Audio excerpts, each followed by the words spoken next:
Are you a fan of the hit TV show, Prison Break? If so, you might be surprised to learn that one character from season two proves that the show's continued success was justified, despite criticism suggesting it should have ended after the first season.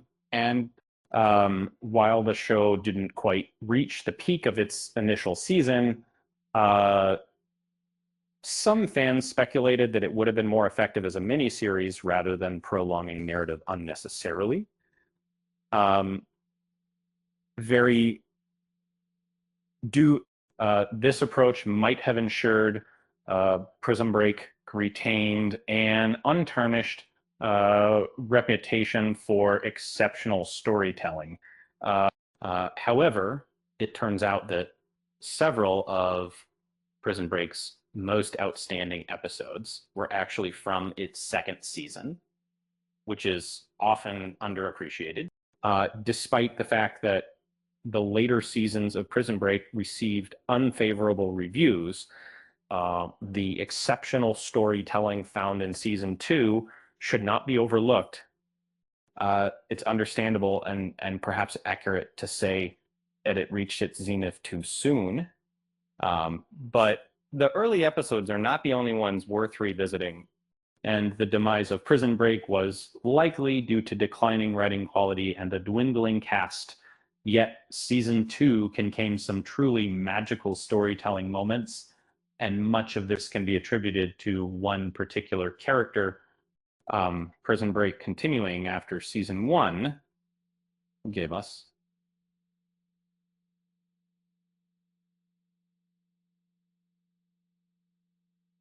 Um, Alex Mahone is a standout character from Prison Break, often overlooked due to his introduction in the show's second season.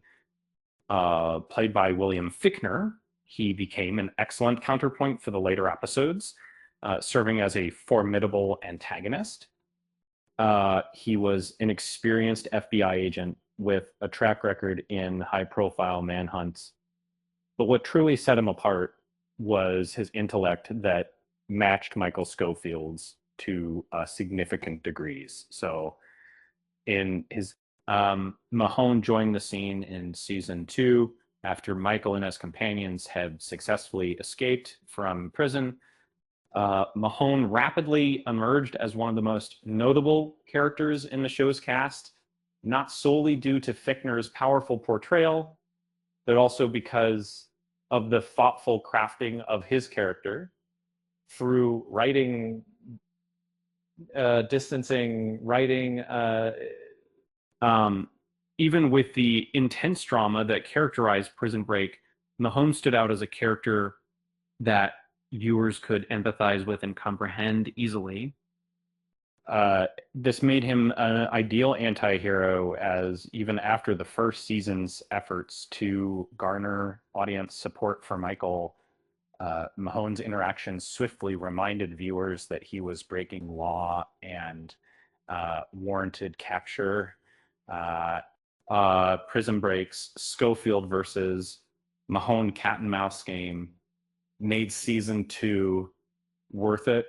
Um, After Michael Schofield and his companions successfully broke out from Fox River State Penitentiary, uh, it was challenging to predict where Prison Break would head next.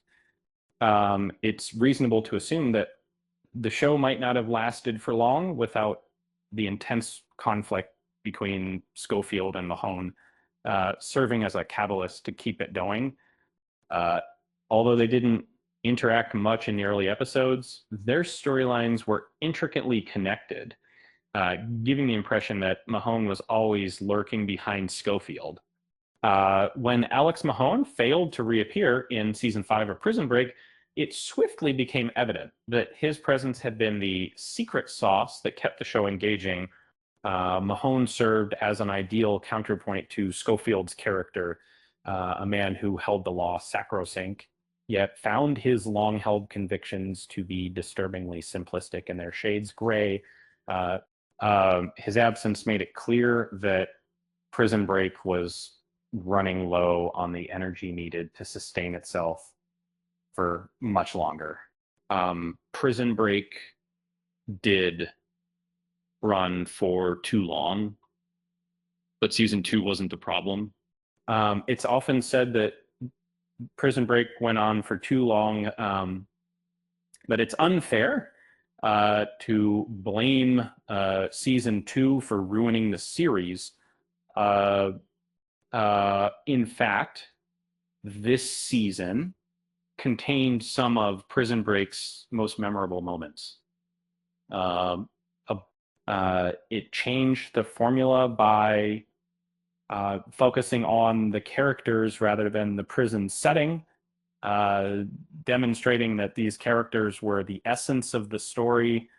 Uh, the declining quality wasn't due to leaving the prison; it was because the later seasons lacked originality. The narrative of season 3 was distressingly similar to the first, leading to a sense of repetition and familiarity in the storyline. And this can largely be attributed to the 2007 writer strikes that forced the network to complete these episodes prematurely.